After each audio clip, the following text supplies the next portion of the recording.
A'udzu billahi minasyaitonir rajim. Bismillahirrahmanirrahim. Alhamdulillah nahmaduhu wa nasta'inuhu wa nastaghfiruh wa na'udzu billahi min shururi anfusina wa min sayyiati a'malina.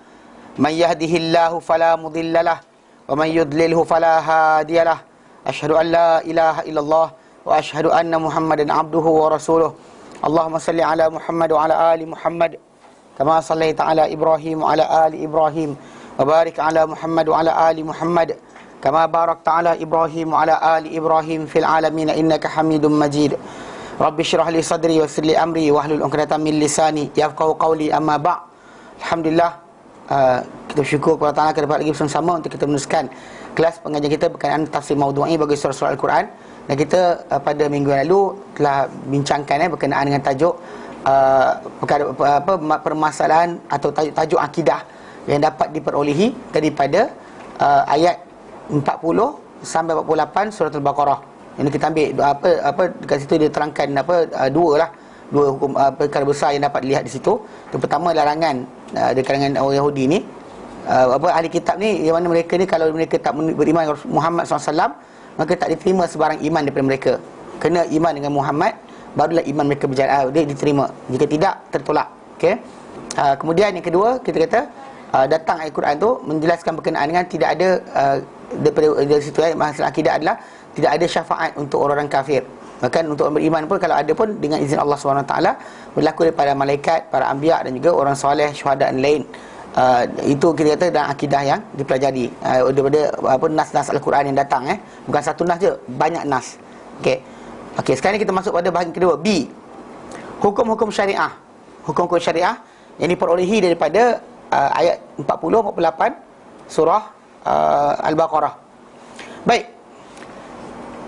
Berkata pengarang-pengarang kita hafizahumullah, menunjukkan firman-Nya Ta'ala, memberikan isyarat firman Allah Ta'ala, wala tashtaru bi ayati thamanan qalila, dan jangan kamu beli dengan ayat-ayatku akan harga yang sedikit. Mana benda yang harga sedikit, kamu beli gunakan ayat aku.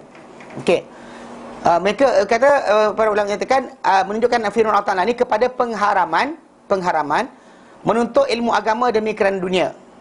Pengharaman menuntut ilmu agama demi kerana untuk mendapatkan habuan dunia. Mana benda habuan duniawi, dia gunakan ruang untuk agama tadi untuk dapatkan dunia. Faham tak? Sepatutnya agama itu hanya lillahi ta'ala, tidak ada kecuali lillahi ta'ala, kecuali lillahi ta'ala saja. Kerana ini adalah daripada bentuk pembelian dengan ayat Allah Ta'ala akan yang harga sedikit. Maksudnya kan kita kata ilmu Allah Ta'ala tadi sepatutnya untuk Allah Ta'ala saja, bukannya untuk dapatkan habuan duniawi. Contoh macam untuk pangkat. Memang kita kata ada separuh manusia zaman kita sekarang ni, kita kata kerana trend masyarakat, bila nak hantar, nak belajar sekolah agama dan sebagainya, dia tanya ada market ke tidak. Even sometimes pengajian apa anak dia ambil pun, no, ustaz, pengajian Islam ni ada ke market? Kan, actually sebenarnya agama itu bukan untuk dunia. Dia akan mengurus dunia, tapi dia sebenarnya mengatur untuk akhirat kita. Maksudnya untuk ilmu agama tadi patut dikejar dengannya akhirat, bukan dunia.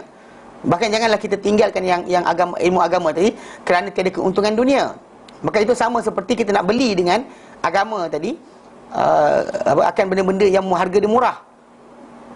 Bahkan dulu ada pesanan, saya ingat lagi, Ustaz Harun Taib rahimahullah, dia pernah waktu datang ke Yaman dulu, sembang dengan pelajar dan sebagai ucapan, antara ucapan beliau pada kami dulu waktu kami belajar di Yaman, dia datang, dia kata, jangan jadikan sijil-sijil anda sebagai mangkuk-mangkuk minta sedekah. Dan jangan jadikan sijil tu macam mangkuk minta sedekah untuk dapatkan simpati orang untuk pekerjaan dan sebagainya. Memang kita kata requirement zaman sekarang tu macam benda tu mendesak. Tapi kalau anda kata benda berkenaan tak layak pun sama je. Mana sijil kita tu tak guna pun untuk mendapatkan rezeki, sebab orang yang berikan rezeki pada kita adalah Allah Ta'ala. Pasal kan kata kalau kita sijil kita panjang gila pun, tapi dalam masa sama Allah Ta'ala tak nak bagi kita makan, takkan makan kita dengan sijil berkenaan. Dan sebab itu kita elakkan awal-awal daripada menjadikan sijil tersebut sebagai tempat untuk mengumpulkan harta. Yalah, makan tu satu benda dah teruk kan, kumpul harta lagi teruk. Mana dengan pangkat dan sebagainya, kalau dengan sijil tadi kita dapat. Mungkin ada berkata macam mana hukum duniawi. Hukum duniawi berkenaan dengan ilmu macam betul kereta dan sebagainya. Itu memang ilmu pencarian untuk mencari rezeki. Bahkan kalau kata orang tu nak apa agama, itu agama hanya kerana Allah Taala. Hanya kerana Allah Taala. Tapi kalau agama untuk dunia, dan di sini masuk yang Allah Taala nyatakan wala tashtaru bi ayati thamanan qalila. Pasal ini yang berlaku pada ahli-ahli agama di kalangan Bani Israel, yang mana mereka membeli, menjual, menolak hukum-hukum Allah Taala demi kepentingan dan juga keuntungan duniawi. Itu maksud dia, ya.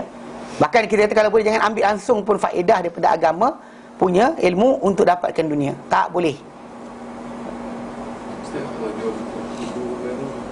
Tak, kan. Pasal kita lihat para ulama tak faham macam tu. Macam imam apa daripada Imam Ahmad dan sebagainya lain, mereka kadang sebab tu mengambil upah dengan menyalin hadis. Mana dia salinan dan sebagainya, kemudian dijual dan sebagainya, untuk supaya orang tersebut dia cek makan dengan cara macam tu. Mengajar dia percuma. Itu bawah tu kejap lagi. Kita pergi bawah ni kan. Okey.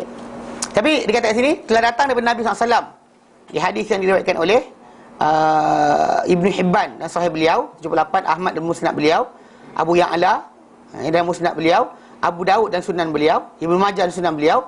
Okey. Dan hadis tersebut apa sabda Nabi SAW, dia kata man ta'allama ilman la yubtagha bihi illa wajh Allah.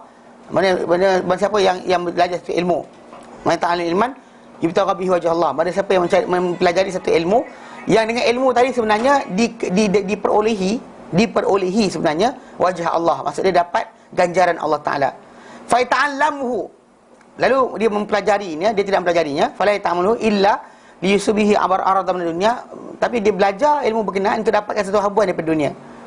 Lam yajid, takkan dia dapat rihal jannah, bau syurga pada hari kiamat nanti. Mana bau syurga pun tak dapat. Baikkan syurga tu nanti akan boleh bau dia daripada jarak 70 tahun perjalanan. 70 years kita punya journey. Kalau syurga tu duduk jarak kita dengan dia 70 tahun perjalanan, bau syurga tu kita boleh bau daripada jarak 70 tahun perjalanan. Jadi orang ni tak diberikan bau syurga pun. Sudah berat. Kerana apa? Kerana kita kata dalam apa mencari agama ni, bahkan sama macam kita belajar itu, bahawa orang tu belajar ilmu untuk berdebat. Kan? Man ta'allama ilman liyujal bihi ulama wa yurwa bihi sufaha dakhalan nar. Barang siapa yang belajar satu ilmu untuk dia berteman dengan ilmu tadi, orang ulama, supaya dia dapat duduk dengan orang yang taraf ulama lah, dapat duduk kat situ. Dia belajar untuk supaya dapat layak duduk di situ. Dan juga dia belajar tadi untuk supaya dapat dia debat dengan ilmu tadi orang jahil. Maka maksudnya dunia lah. Penghormatan, ketinggian adalah dunia. Nabi kata dakhalan nar, dia masuk neraka. Dia akan masuk neraka. Ini ada janji amaran yang besar, keras. Sebab tu kita kata bila belajar ilmu agama ni, dia matlamat dia untuk amalan kita. Kalau kita ada lebih kepandaian, sampai pada orang. Itu dia. Nothing more about masalah mencari duit ataupun harta dengan ilmu agama tadi. Na'udzubillah, kita kata. Jadi kita kata antara zaman kita sekarang, fitnah yang antara besar adalah harta macam ni.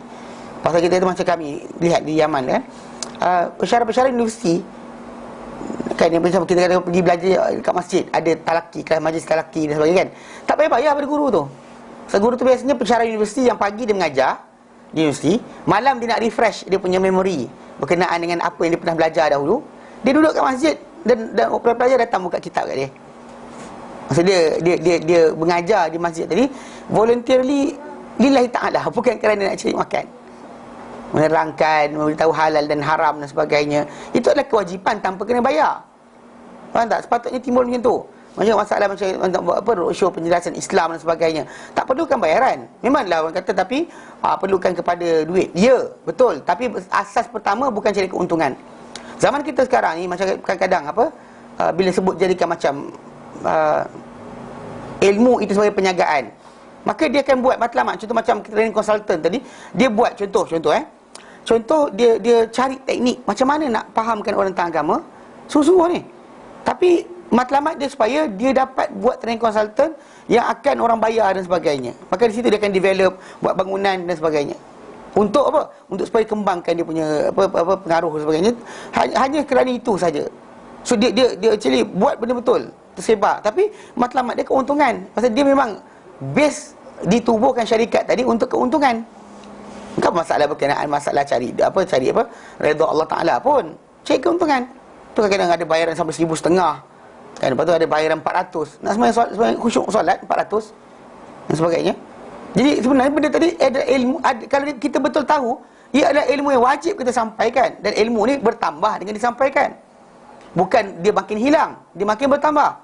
So maksudnya kalau orang tu nak ilmu, dia makin berkat, makin elok, maksud dia sampaikan, bukan suruh. Bukan kalau nak saya sampaikan, bayar saya. It's actually wording yang agak masalah sikit. Itu dia kata benda tu agak bahaya.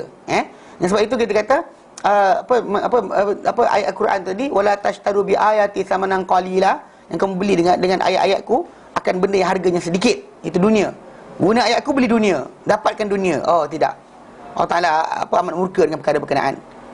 Faham memang kita tahu, kalau katalah cerita berkenaan ustaz dan sebagainya, lepas ni wah ni. Faham First thing first, tajuk tersebut, benda-benda yang agama ini dipelajari hanya kerana Allah Taala, untuk redha Allah Taala, untuk wajah Allah. Tidak kerana pangkat, tidak kerana nama, tidak kerana pengaruh, tidak kerana supaya orang agungkan, muliakan dan sebagainya. Pasal pemuliaan dan pengagungan manusia tadi berlaku dengan kehendak Allah Subhanahu Wa Taala. Ada orang tu kan tak ada sijil pun, orang beri hormat dia. Ada orang tu ada sijil doktor, PhD, orang menyampah juga. Kan, jadi benda ni berlaku. Memang Allah Taala yang mengangkat, memuliakan seseorang, Allah Taala yang menghinakan seseorang. So itu benda yang kita boleh nak masuk campur dalam hal berkenaan. Usaha, effort ya, belajar dengan betul-betul. Tapi untuk menjadikan sijil tadi sebagai punca untuk rezeki, sijil agama tadi, jaga-jaga. Bab tu masalah. Kenapa ni? Nanti kalau tu dapat gaji banyak. Oh, tak boleh. Jangan buat pasal agama ini adalah untuk amalan, untuk disebarkan, bukan untuk keuntungan. Faham? Okey. Kedua, telah mencabangkan ahli tafsir, telah mencabangkan ahli tafsir, memfurukkan ahli tafsir dalam masalah ini. Itu perbincangan mengenai hukum mengambil upah untuk mengajar Al-Quran. Daripada ayat wala tashtaru bi ayati thamanan qalila tu, para ulama cabangkan dekat situ hukum berkenaan dengan mengambil upah mengajar Quran. Malik, mazhab Malik, Asy-Syafi'i dan Ahmad dalam satu riwayat dibolehkan mengambil upah untuk mengajar Al-Quran, dan dalam mereka adalah sabda Nabi SAW, inna ahaqqa ma akhadhtum alaihi ajra kitab Allah. Sehingga benda paling layak kamu upah di atasnya adalah kitab Allah. Tapi sebenarnya kalau kita baca balik konteks hadis tersebut, dia datang bukan kerana tajuk mengajar. Ia tajuk jampi. Bila balik zaman kita ni, yang jampi kata tak boleh ambil upah. Sedangkan dalam hadis itu hadis jampi. Bila sahabat Nabi SAW membacakan surah Al-Fatihah kepada orang yang kena patuk ular, kemudian orang itu sembuh dengan bacaan Fatihah tadi pada air. Kemudian bila dia dapat upah kambing dan sebagainya, dia nak makan, dia bercanggah pendapat. Sampai jumpa Rasulullah pun sabda kepada mereka, sesungguhnya benda paling layak kamu ambil upah di atasnya adalah kitab Allah. Inna ma akhadhtum alaihi ajra kitab Allah. Mana benda paling layak kamu ambil upah di atasnya adalah kitab Allah. Ini Nabi suruh dia makan. So di situ yang timbul tajuk. Tapi pasal dalam masa sama, Ubay bin Ka'ab dalam hadis yang lain, Ubay bin Ka'ab telah diberi amaran oleh Rasulullah SAW. Okey.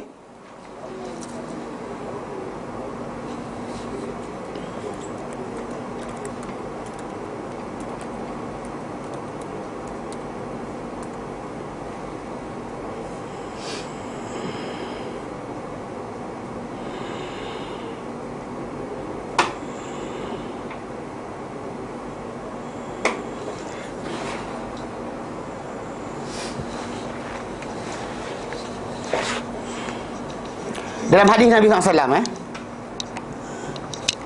daripada Ubadah bin Samit.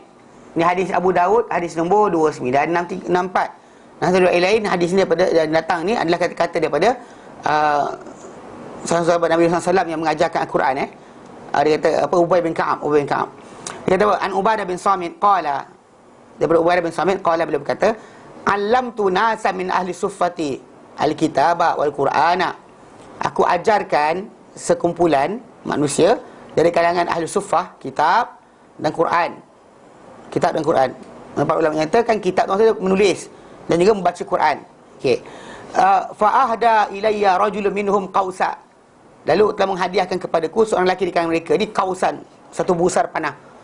Faqultu laysat bimalin wala wa armi anha fi sabilillah. Lalu aku kata ia bukanlah harta dan untuk aku memanah dia dengan Allah Taala, dan bukan harta dan bukan benda yang aku boleh nak gunakan dia. Maksudnya macam itulah Okey. La atiyana Rasulullah fa la as'alannahu. Aku pasti akan datang jumpa Rasulullah dan aku akan tanyakan baginda tentang busar panah yang kau nak bagi tu.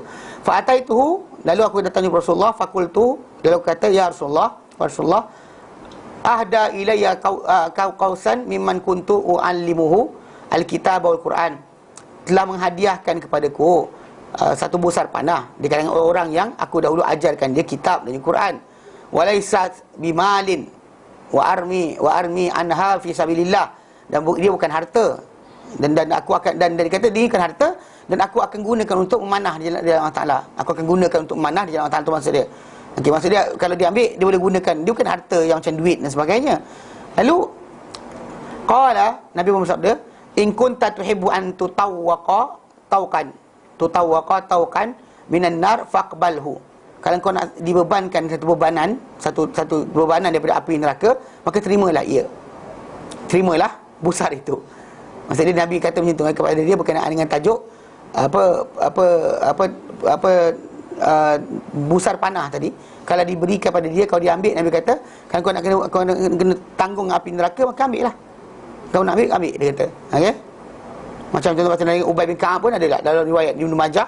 Okey, hadis nombor 2149 daripada Ubay bin Ka'ab. Qala, berkata Ubay bin Ka'ab, allamtu rajulan al-Qur'ana. Aku ajarkan seorang lelaki Al-Quran. Fa ahda ilayya qausan. Lalu dia hadiah kepadaku satu busar panah. Fa zakartu dzalika li Rasulillah sallallahu alaihi wasallam. Lalu aku sebut perkara berkenaan kepada Rasulullah sallallahu alaihi wasallam. Fa qala, lalu baginda bersabda, in akhadta qausan min nar. Jika engkau ambil benda tu, engkau ambil satu busar panah dari api neraka. Faradatuha, lalu aku pulangkan balik ia kepadanya. Pulang balik pada lelaki berkenaan. So, jadi dalil-dalil yang lain pun ada datang, macam saya kata, untuk memberikan penjelasan. Dan bahkan hadis yang Nabi kata, benda paling layak kamu ambil upah di atasnya adalah kitab Allah, itu balik kepada masalah jampi. Ini bagi orang ulama yang mengasingkan tajuk.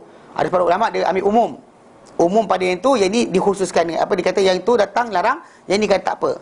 Maksudnya kalau dia kata untuk kehidupan, hajat, keperluan, tak mengapa. Dia kata ini asas saya kena perhatikan. Mazhab Abu Hanifah dan satu riwayat daripada Ahmad, tidak harus mengambil upah untuk amalan-amalan ketaatan. Benda-benda yang ketaatan tak boleh saja terus ambil upah. Seperti menjadi imam, tak sepatutnya kita ambil upah untuk jadi imam.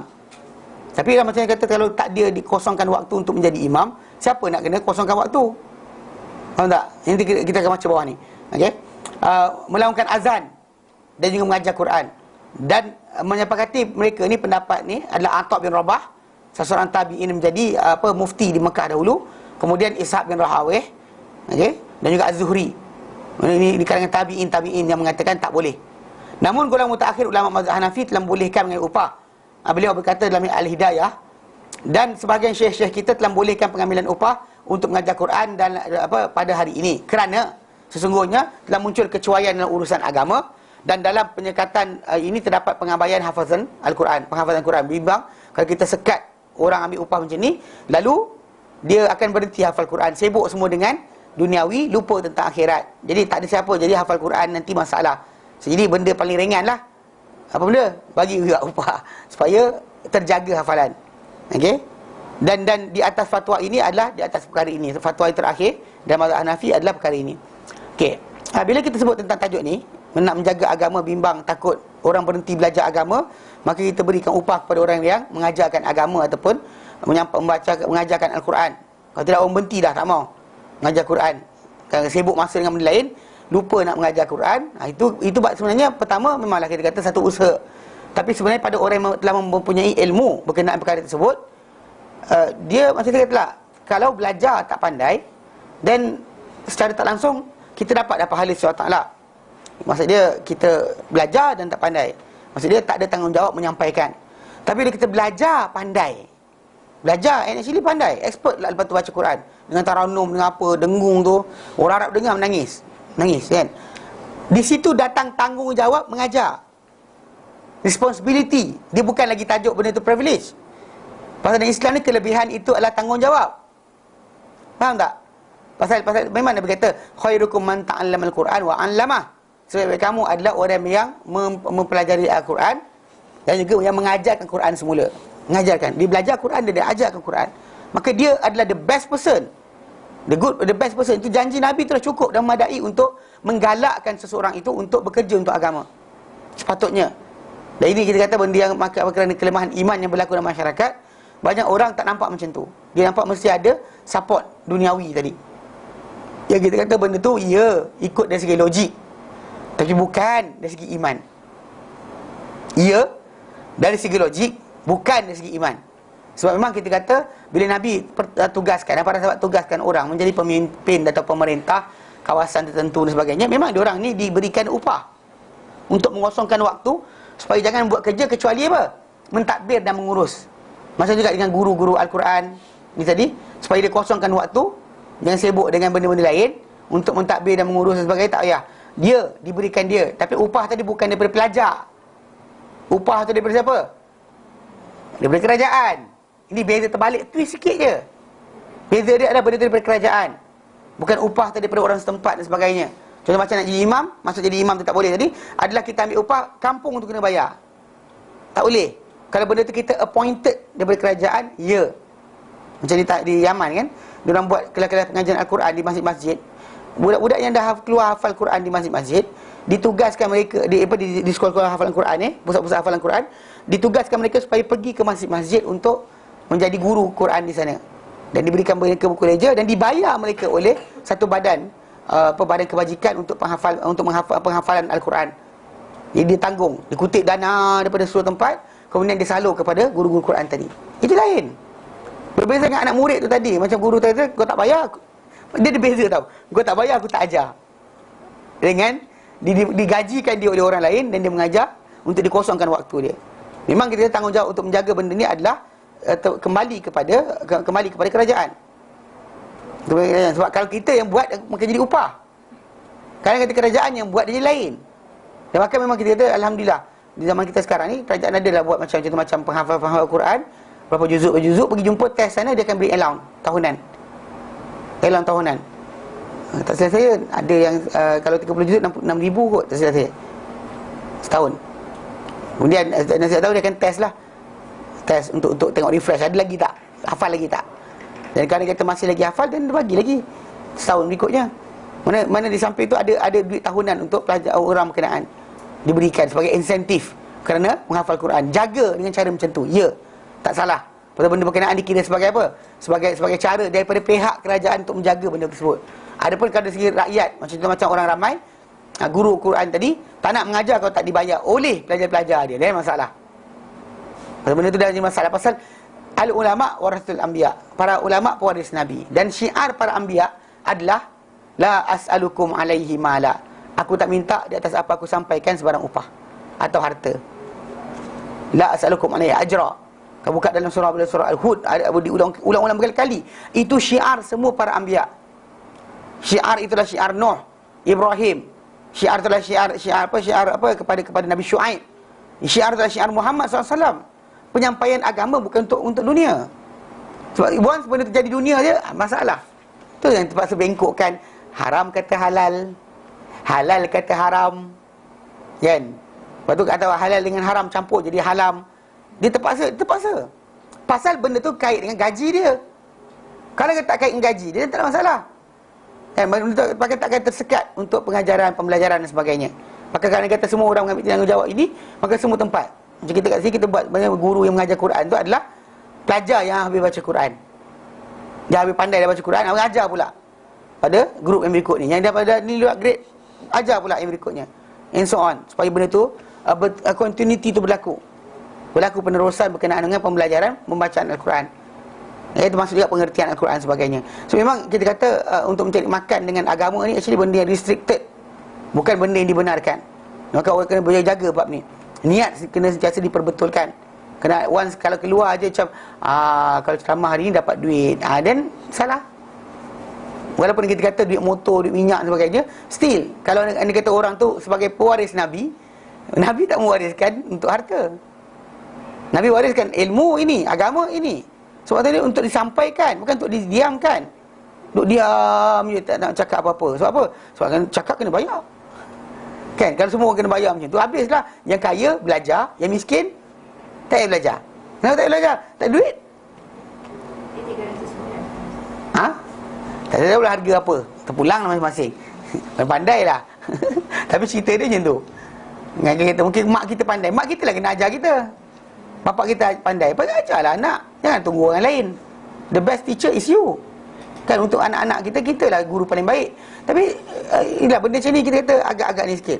Memang untuk penjagaan daripada pihak kerajaan, ya, kerajaan bertanggungkan untuk perkara ni.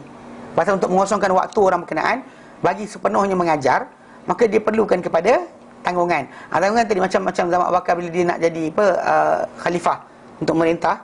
Ya, hari pertama lantik, besok dia hilang. Cari jumpa kat tengah pasar. Tengah sibuk berurusan dan sebagainya, menjaga. Lalu ketika tu para sahabat lain kata tak boleh. Betul Abu Bakar kata korang zalim kat aku, korang bagi aku setengah ekor kambing je untuk makanan keluarga aku. Tapi sedangkan keluarga aku pakai 1 ekor kambing. So macam mana aku nak kau bagi aku separuh? Macam mana aku nak bagi dia makan? Tak cukup lah. Ni aku kerja balik. Aku kena keluar ni, aku kena keluar kerja balik. Jadi bila lepas tu diorang pun okey, setuju. Abu Bakar kosongkan waktu seterusnya dan tanggungan makan keluarga dia kita tanggung. Itu beza dia. Itu pasal benda daripada kerajaan sebagai pengurusan sebagainya. Ya. Memang tak salah. Tapi benda tu bukan kutipan kena awak nak belajar dengan saya kan? Tak boleh. Bahkan yang macam tu bentuk dia beri oleh pelajar pun agak masalah. Memang, tapi masyarakat kita lah nampak memberi pada guru tadi berkat. Orang nak bagi hadiah pada guru. Kalau guru mengajar, kita ajak bagi sedekah. Lepas tu ajak makan. Lepas bagi makan kat guru ni kan berkat, ustaz. Bagi makan berkat, dan sekali ustaz bulat. Tu masalah juga. Kan setiap kali tu tengok bulat pula ustaz ni, kenapa? Kan kenapa tak makin kurus? Kan beramal dengan sunnah Nabi. Yalah dah awak bagi makan setiap hari. Ini sumbat makan kan. Bukan tak tahu dia bagi makan, bagilah makan.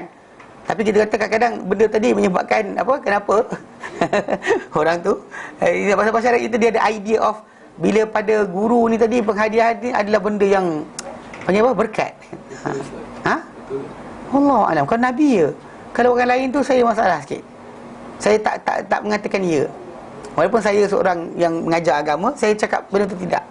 Pakailah duit tadi. Bahkan lebih infak harta yang terbaik adalah pada keluarga kita sendiri. Kan? Bukannya kepada orang lain. Ada orang kena jumpa kata nak bagi duit untuk benda sekian sebagainya. Kalau dia bagi tanpa kita tahu tu tak ada masalah. Kita nak pulang balik macam mana? Dia kata dia bagi, dia kata kalau ni saya nak bagi untuk dakwah sebagainya. Ustaz pun kata apa? Pergilah bagi pada adik-beradik yang miskin. Itu kena jaga pasal dia hati. Once duit dunia dah masuk, memang masalah. Tu sebab kita dengar fatwa pelik-pelik dalam masyarakat kita ni. Kadang benda tu jadi dengan sebab ada ahli agama yang terpaksa nak bengkokkan agama ni ikut kemahuan orang yang minta dia buat benda berkenaan. Macam dalam banking ke, tak boleh, haram, tapi terpaksa kata boleh sebab kalau tak dapat gaji lah. Itu beza dia. Sebab kita tahu dalam bacaan Quran ni tadi lebih spesifik. Pasal Quran tu untuk diajarkan, dipelajari dan diajarkan, bukan disimpan, disorokkan. Sekarang kita orang sorok ilmu tentang Quran, bahaya. Pasal bukan tak tunggu orang tanya pasal Islam apa akan jadi. Bila orang tu macam tak dibayar, tak nak mengajar, dia masalah lah pasal dia tak faham agama lagi. Mana masih lagi nak menunggu untuk dibayar baru dia mengajar, menunjukkan dia tak faham agama. Confirm tak faham agama. Ini sepatutnya yang ada dalam diri dia adalah ada tak ada sudah. Kalau orang bayar, orang tak bayar pun tak apa, senyum je balik. Tak ada masalah. Jangan macam tak nak datang dah lepas ni. Kenapa? Datang tak bagi, dah jauh. Tak bayar aku punya. Habislah. Pasal para anbiya dulu bukan datang untuk dibayar. Memang orang suka hadiah kan pada para anbiya. Tapi Nabi, contoh macam Nabi sendiri kan, masuk hadiah kepada baginda hilang. Dia bukannya masuk Nabi simpan bagi bini dia sendiri, tak ada. Bahkan semua benda yang diberi pada Nabi SAW keluar. Kalau anda kata itu perangai dia, dan silakan, terimalah semua sekali, tak apa.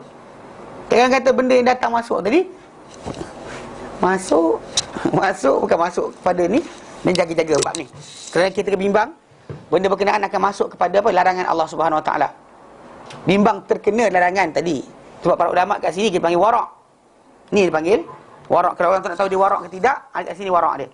Maksudnya dia jangan buat benda yang hampir dengan dosa. Nak kata dosa terus, tak.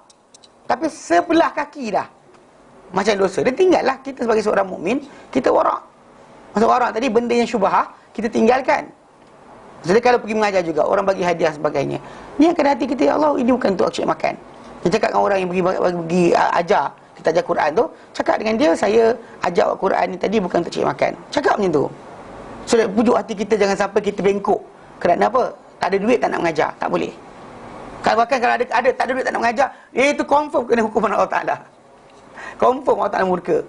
Kerana dia apa? Kerana menyimpan, menyurukkan ilmu, menyembunyikan ilmu yang sepatutnya disebarkan. Mana kita dengan Bani Israel tidak pun dia beza pula. Kan mereka waktu kita menyembunyikan ilmu ni salah. Patut disampaikan, bukan disimpan, disorok. Bukan privilege bagi orang yang kaya.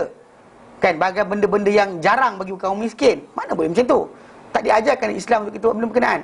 Dan sebab itu kita kata memang fatwa ini keluar para ulama kata boleh ambil upah tadi. Benda tadi bukan diorang, tapi benda tu pengurusan kerajaan. Bukannya atas orang tadi berniaga untuk dapatkan ilmu berdasar pada apa mendapatkan harta berdasar kepada ilmu yang dia ada. Tapi benda ni balik pada kerajaan.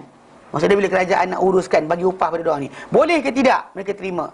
Patut tak tidak mereka kerajaan buat urusan tadi? Patut. Dan boleh mereka terima? Boleh. Kerana untuk menjaga urusan agama. Macam digajikan gubernur dalam zaman Islam dulu, memang mereka diberikan sebahagian harta untuk mengosongkan waktu khas bagi untuk perkara pentadbiran. Macam juga perkara pembelajaran dan pengajaran mesti ada dikosongkan waktu.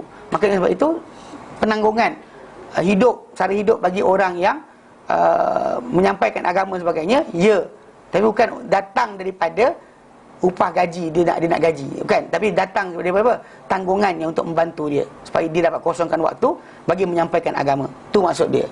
Apa lagi, lebih lagi membaca Al-Quran dan mengajarkan Al-Quran, mengajarkan Quran dan juga pengertian dia. Jelas? Jelas? Ke blur lagi? Tak blur kan? Ya. Kalau kita berhadapan dengan fatwa macam fatwa A kata boleh, fatwa B kata tak boleh. Ni macam Cadbury je. Cadbury ke? Kalau kita berhadapan dengan situasi macam tu, macam mana kalau macam ESB? Tinggalkan. Contoh macam ESB, Tinggalkan. perasaan kata tak boleh. Tinggalkan. Pasal kita ni, Nabi kata al-halalu bayyinun. Perkara halal itu jelas. Wal haramu bayyinun. Perkara haram itu jelas. Wa bainahuma, di antara haram dan halal tu tak ada halam. Dia ada umur mutasyabihat atau mushtabihat. Ada perkara samar-samar. La ya'lamuhunna katsirun minan nas, tak mengetahui hukum perkara samar-samar nanti kebanyakan manusia. Most of the human tak tahu apakah hukum perkara berkenaan. Okey, Nabi terangkan. Nabi kata apa? Famani taqash syubhat, barang siapa yang menjauhi perkara syubhat, perkara samar-samar tadi, yang tak haram tak halal, dia in between. Faqad istabra'a li irdihi wa dinihi, maka dia telah bersihkan agama dia, bersihkan maruah dia. Agama dia bersih, maruah dia bersih kalau dijauhi perkara syubhat. Kemudian waman waqa'a fi syubhat, maksudnya jatuh dalam perkara syubhat, waqa'a fil haram, dia jatuh dalam perkara haram. Karra'i, dia semacam orang yang mengembala, yar'a, yang mengembala, haula hima, di sekeliling taman larangan. Yushiku an yuqa'a fihi, hampir-hampir sangat dia jatuh dalam taman larangan tadi. Kambing kan forbidden garden raja kan. Datang kita pergi bawa kambing sebelah tu. Hampir-hampir sangat nak terjun kambing-kambing kita ke dalam taman larangan raja tadi, yang akan menyebabkan kita kena hukuman. Jadi kenapa bawa tepi tu? Jangan tempat lain lagi ada. Maksudnya dari segi keluasan keperluan, kalau benda tu berkaitan tajuk masalah daruriyat, benda kemestian, tak ada kita mati. If you don't get it, you will die. Ya, ambil. Hajiat maksud dia benda tak dapat, tak mati, tapi payah hidup. Your life will be difficult, tapi tak dapat benda tak mati pun. Hajiat. Contoh macam lah, tak ada kasut nak pakai, kecuali kasut babi je. Kulit babi je yang ada, yang dijual di pasaran. Semua lain kulit tak ada kulit, tak ada kasut. Kasut tu je ada. Dan kita tak pakai kasut, mati tak? Tak. Tapi pakai kasut memudahkan hidup kita. Tak pakai kita susah, kaki kita pecah-pecah. Tapi mati tak? Tak. Tapi okey, ketika waktu berkenaan kita dipanggil hajiat. Kita makan babi, tak ada makanan kecuali babi. Itu daruriyat. Kemudian satu lagi, yang ketiga, tahsiniyat, pengelokkan. Tak mati kalau tak ada, tak payah hidup, tak susah hidup kalau tak ada. Tapi untuk apa? Penyempurnaan, cukupkan je. Cukupkan. Jadi contoh macam kasut lain ada, satu sport shoes. daripada kulit babi. Cukupkan keperluan je. Kan tak ada pun tak apa. Kan? Tak ada susah hidup pun. Jadi kasut lain dia pakai, sandal ada. Habis kalau kasut kulit babi ni, kalau nak pergi senaman aerobik. Senaman aerobik, pakai kasut kulit babi. Contohnya lah. Pasal dia kalau dia tahan sikit. Sedangkan aerobik tadi tak buat pun tak apa. Boleh buat sendiri kan, tanpa aerobik kan. Kan aerobik.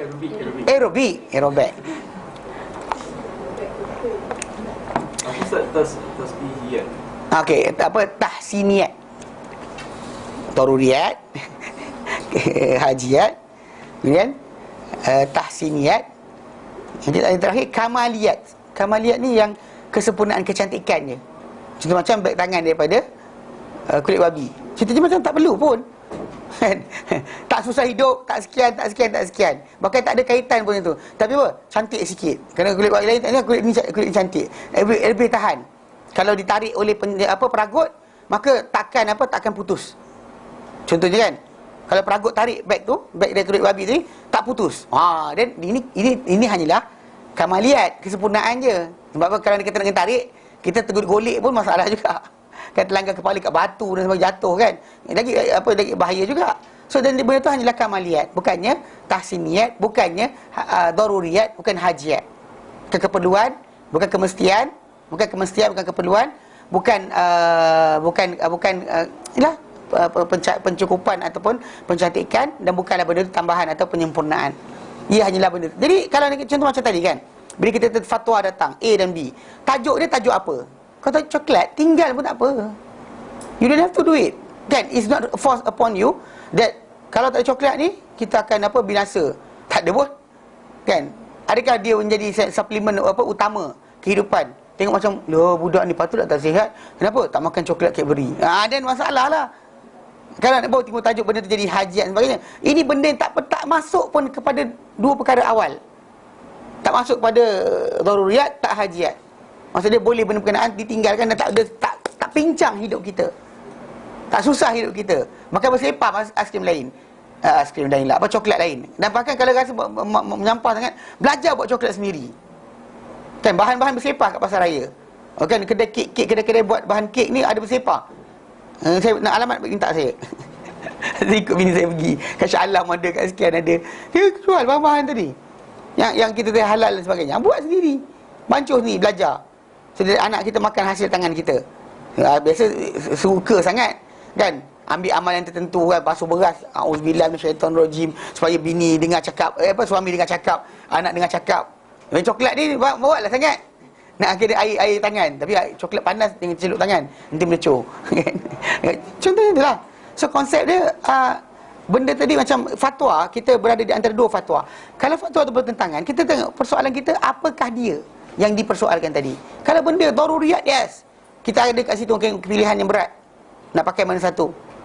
Atau benda kalau tak ada, kalau benda tu terlibat dengan benda yang keperluan kita, tak ada, kita payah. Contoh macam kereta, kenderaan contohnya. Nak beli kenderaan, tak ada insurans kenderaan, tak boleh buat road tax. Walaupun insurans, tadi kita tahu penipuan yang dibuat oleh syarikat insurans ni, dapat tender dan sebagainya, masuk, makan macam tu je, free, sengih je. Time dia nak kena bayar tu, kita wajib bayar. Tapi time berkenaan dengan dia nak bayar balik, a'udzubillah minasyaitonirrajim.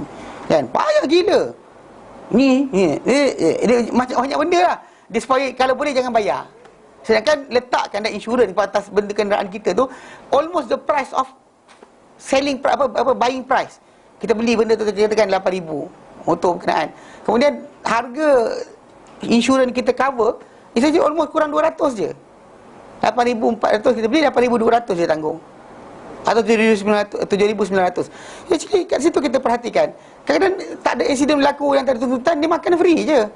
Dan memang kita kata dalam Islam ni gharar, jual beli yang ada tipu daya tak dibenarkan. Apalagi beli barang kita tak tahu. Apa beli? Tak tahu keselamatan. Kalau tak dapat, hangus. Sedangkan kalau ni kata nak tukar sistem boleh. Duit tu masuk tabungan khas. Macam sistem takaful ya. Maksudnya duit tu masuk tabungan khas, kemudian siapa aksiden baru dikeluar daripada tabungan tadi. Itu boleh.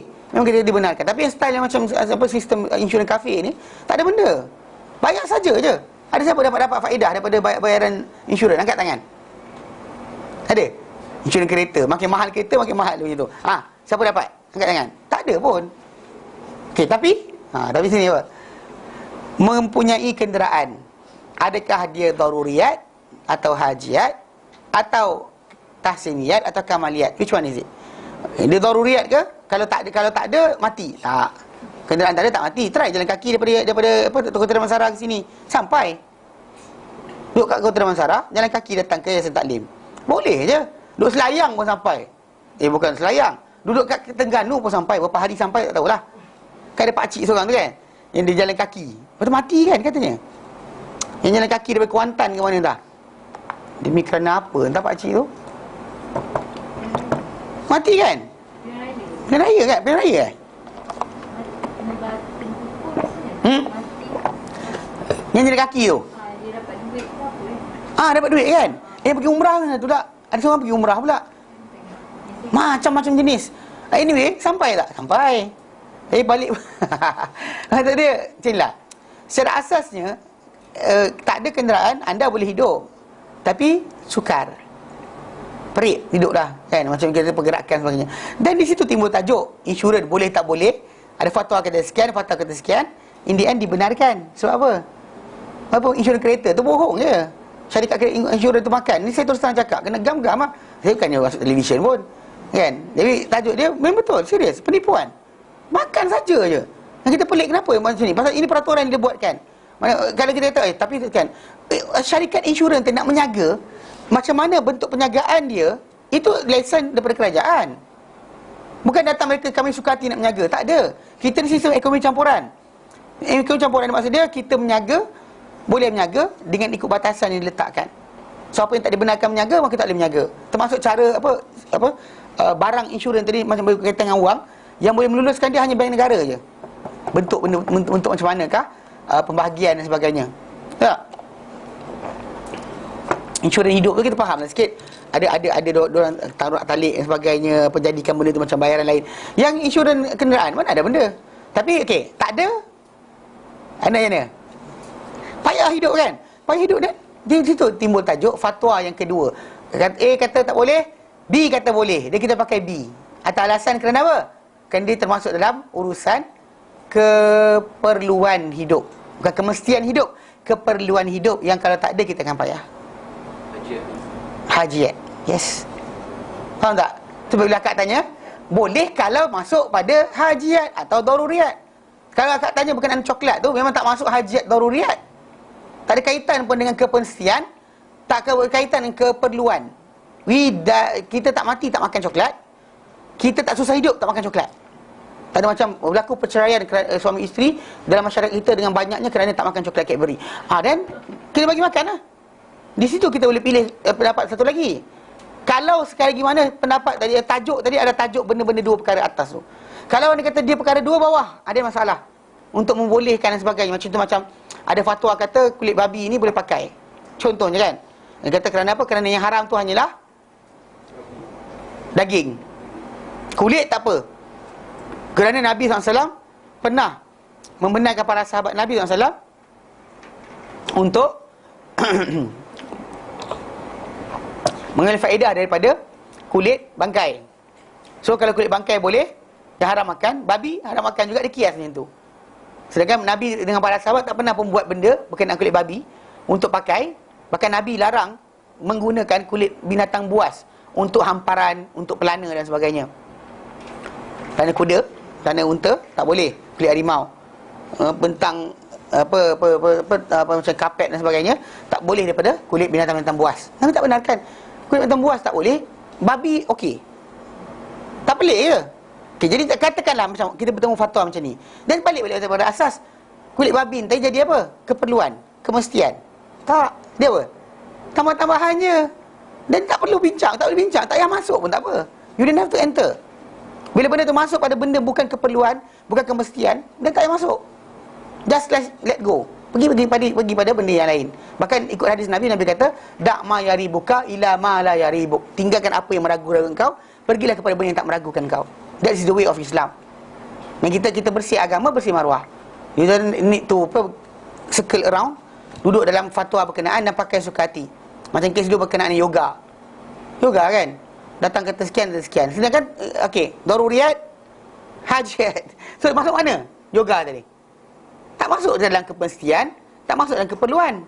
Masuk dalam benda mungkin tambahan, cuba mencantikkan badan. Suami sayang dah, cantikkan lagi badan je. Tajuk tambahan je. Dia actually bukan compulsory. Kalau dia kata dah cantik badan pun suami nyampah juga. Tak, jadi betul faham pasal dia bukan berlaku dengan sebab kita kata apa? Kemestian. Kalau kemestian, keperluan dan itu tajuk lain. Faham tak? Understand? Boleh? Faham? So maksud dia betul tajuk masalah dua fatwa tadi kita boleh either one, tapi tengok di mana duduk dia. Kerana kata benda tu tadi, percanggahan pendapat tadi pada benda-benda yang bukan kemestian, bukan keperluan, tinggalkan. Let go. Tak mati tak makan coklat. Coklat kan, macam tu Haji Lemah. Kenapa tu Haji Lemah hari ni tak makan coklat Cadbury? Ni masalah lah, kena bagi kan. Faham tak? Kalau coklat lain tak jadi, then baru tengok tajuk. Dia bukan kemestian, keperluan, let go. Just go kan, tinggalkan. Tak payah ambil pun tak apa. Bahkan itu adalah bersihkan agama, bersihkan maruah kita. Jelas? Okey. Jom. Pasal upah tadi tu, saya tak faham juga. Saya kata Ustaz belajar kat Ustaz, belajar agama. Lepas tu pihak mesti kutip yuran tu dia bayar pula pada kita. Kira upah kan? Okey. Itu yang kita tadi mengosongkan waktu, masa dan sebagainya untuk sebab pensyarah tu nak pelajar tak bayar ke, pelajar bayar ke bukan urusan dia. Dia mesti dapat gaji lah. Kadang kata dah bahkan sini benda tadi untuk sehari hidup dia supaya dia mengosongkan waktu untuk pengajaran. Kalau tidak nanti kan ada masalah pula. Pensyarah mana? Pensyarah tu jadi MLM. Kan masalah hilang-hilang mana pensyarah tak ada. Gaji dia bukan daripada kerajaan ataupun daripada yuran pelajar. Bahkan dia mana dia cerita betul kita kata kalau dia kata saya tak tahulah. Universiti saya belajar dulu dekat Yaman, kami belajar free. Kami tak bayar pun pada universiti. Free of charge. Kalau tuan-tuan pergi kat Jerman dapat ni fully. Mana daripada start daripada tadika sampai universiti. Dapat pembelajaran percuma. Pendidikan percuma. Jadi dulu siapa dah bising kan. Kita pasal benda ni jadi swasta. Sebelum ni kita pendidikan kita bukannya berbentuk macam ni. Bahkan kelemahan kita sekarang ni sebab masalah ni lah. Benda tu bayaran. Jadi as long as bayar baru boleh dapat sijil. Benda ni bahaya. One of the benda yang bahaya jadi adalah student tak nak buat kerja, pensyarah tak diarahkan. So apa? Sebab dia dah bayar. Yang saya ingat jiran saya, dia apa, dentist. Kan bila dia doktor kan, bila dia ceritakan berkenaan dengan masalah bila praktikal dan kelas dan sebagainya. Ada timbul tajuk. Ada student ni kita suruh pergi tengok pergi mayat, tak boleh nak pergi. Saya tak boleh pergi, saya tak nak pergi. Pasal oleh kan dia bayar dan pensyarah tak ada suruh dia. So apa guna dia masuk ambil medik? Medik pakai remote control. Kan? Okey, macam mana encik nak bedah macam mana? Bagi gambaran pada saya macam mana dekat rupanya. Apa hal? Kan? It's not supposed to be like that. Faham tak? Dia ada beza. Itu sebab bila pembelajaran pertanian itu penyagaan. Okey, tak ada hal. Itu syiar ataupun apa slogan yang diwar-warkan oleh kerajaan. Pertanian itu adalah perniagaan. Okey, saya terima. Tapi pendidikan perniagaan tak boleh.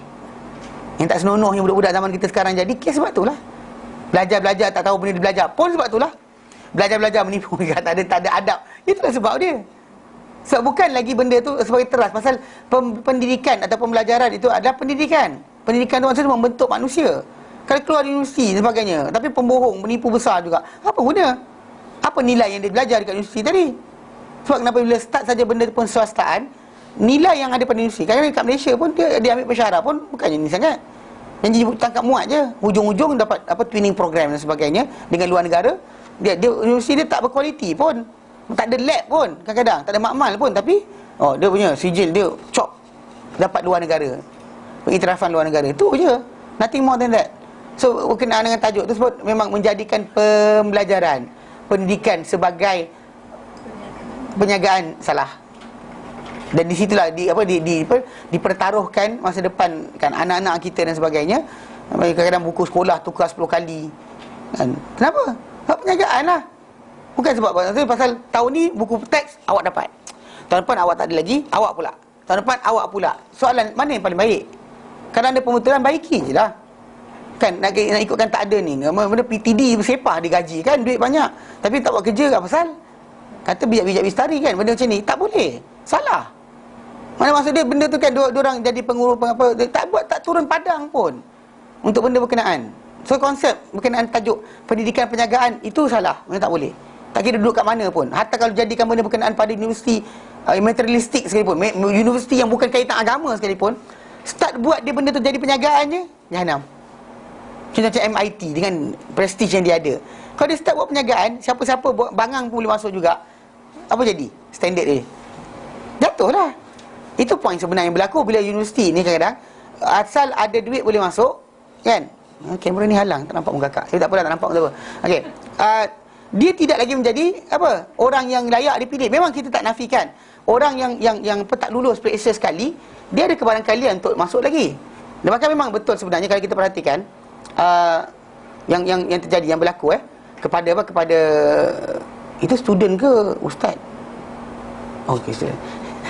Okey. Takut aku. Okey. Mana maksud dia bila student kan, universiti tu nak jaga, nak maintain dia punya. Itu pasal nak orang kata universiti kita makin mundur. Saya diam cakap. Kan tu tanya balik. Semua yang masuk tadi yang layak ke atau yang bayar? Sama sekarang ni yang bayar. So pelajar universiti, student pelajar universiti banyak. Tapi pasal dia macam PT tipu apa? PT tipu. Okey. Dia kan contohnya tu kan. Dengan duit tu tadi kan, walau pelajar tak layak sekalipun, CGP apa dia punya markah rendah sekalipun, apply loan lepas dan universiti swasta tadi proceed. So hujung dia apa? Memanglah tu salah tajuk dia. Dia bukan masalah benda tu tadi diberi kepada siapa yang layak, tapi diberikan kepada apa? Siapa ada duit. Dan lepas tu bila universiti kita jatuh dia punya standard, jadikan ke berapa ratus sebagainya, balik kepada tajuk pendidikan sebagai perniagaan. Salah lah. So lepas tu kita nak maintain macam mana? Memang macam-macam dalam agama sendiri pun. Contoh macam ni kan, kita kata okey, balik pada asas. Orang yang diletakkan sebagai penjaga agama zaman para sahabat Nabi pilih kan zaman ini. Dan kemudian bukan semua orang bercakap tentang agama, bukan semua keluar fatwa. Kemudian zaman para tabi'in, Allah tak menjadikan datangnya para tabi'in yang kita kata menjaga agama ni semua genius. Tabi'in genius. Kalau kita kata contoh macam Imam Syafi'i rahimahullah, Imam Ahmad, Imam Malik, mereka ni hafalan dia kuat gila. Memang sungguh dahsyat. Kan baca sekali dah ingat. Kalau dia rosak hafalan pun 3 kali baca baru ingat. Kita ni 25 kali baca, tak hafal pun, tak ada rasa pun rosak hafalan. Imam Syafi'i 3 kali baca dia mengadu pada guru dia. Dia mengadu pada Waqi' bin Jarrah. Dia kata wa syakautu ila waqi'in an su'il hifzi. Aku mengadu pada Waqi' berkenaan buruknya hafalanku. Fa arsyadani ila tarkil ma'asi. Lalu dia tunjukkan aku supaya tinggalkan maksiat. Fa innal ilma nurun. Kerana ilmu adalah cahaya. Wa nurullah la yuhda lil 'asi. Dan cahaya Allah Ta'ala tak dihadiahkan kepada pembuat maksiat. Itu yang kata-kata guru dia. Tapi dia mengadu tu sebab apa? Sebab biasa baca sekali ingat, kan ni baca 3 kali tak ingat. Mana 3 kali baca baru ingat maksud dia. 3 kali baca baru ingat. Genius. Zaman kita sekarang ni kan anak grade DEF hantar sekolah agama. Kan DEF, dia bangang sekolah akademik tak boleh, campak sekolah agama. Kemudian bila masuk sekolah agama, nak jadi cerita lah, kita jadi cerita. Kemudian dia dapat katalah cukup-cukup makan. Kemudian dia apply masuk universiti. Dan lepas tu keluar dengan sijil apa ijazah benda sebagainya daripada universiti bidang pengajian Islam. Dan dia jadi pentadbir agama atau dia jadi bayang apa jadi? Apa yang akan jadi lepas tu? Itu sebab bila pergi urusan mahkamah syariah sebagainya payah. Sebab ni lah. Kan? Jabatan Islam payah sebab ni. Sebab kadang orang tu dia grade rendah daripada segi kedudukan dia. Tapi kerana apa? Sistem sekarang ni adalah pendidikan itu adalah perniagaan. So siapa ada duit dapat sijil, siapa tak ada duit tak ada sijil. Tu cerita dia. So in the end kak, benda tu rosak. Bukan agama aja, dunia pun rosak. Within dunia punya level pun akan jahanam. Sebab kenapa kadang kata benda-benda macam ni, apa institusi yang berprestij di dunia ni, kadang masuk juga. Kan orang biasa tak masuk, anak orang kaya terus kan, anak sultan kan, anak tu lompat terus masuk dalam tu. Pasal kadang-kadang mungkin markah taklah terror sangat pun. Ada orang lagi pandai daripada anak sultan ataupun anak mana-mana raja-raja apa dunia ni. Tapi dapat masuk institusi mahal tadi sebab sultan, raja dan sebagainya. Kalau mungkin perjanjian yang antara British dahulu, masuk siapa-siapa saja. Bahkan British nak supaya dibentuk orang tu ikut pemikiran dia. Tapi bahayalah. Jadi benda macam ni kita sering berlaku. Ada orang lagi pandai daripada orang tersebut, tapi dapat masuk kerana status kedudukan dan sebagainya. Tapi kalau kata kita letak level manusia biasa, rakyat biasa, yang kita kata bila letakkan pendidikan atau perniagaan akan rosakkan juga. Sebab institusi besar hebat dunia ni tak terima melainkan orang tu betul-betul dapat apa yang dia patut dapat. Faham tak? Macam PTN tadi memberikan peluang orang tu terus dapat sijil. Tapi kalau dia kata dia tak dapat 4 flat kan, tak dapat penuh markah tertinggi dan sebagainya, grade tertinggi 4.75 dia kata kalau baru tak payah bayar. Okey, kita kata kalau dia kata budak tu dapat 4 tak payah bayar. Tapi kalau bawah dia tu dia tetap keluar dengan sijil dia. Tapi dengan grade yang bawah lagi, tapi dengan sama dia bayar balik hutang apa yang ada. Dia bukan berkaitan tajuk masa, itu penjagaan. Ia adalah penjagaan semata-mata. Bahkan kelulusan urusan sebagainya pelajaran tantangan je. Nanti pihak universiti akan uruskan dengan PTN. Okey. Faham? Jelas? Okey, berhenti sini Ada soalan?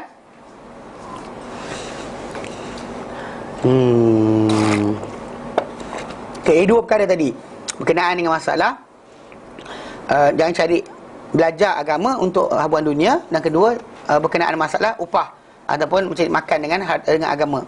Okey.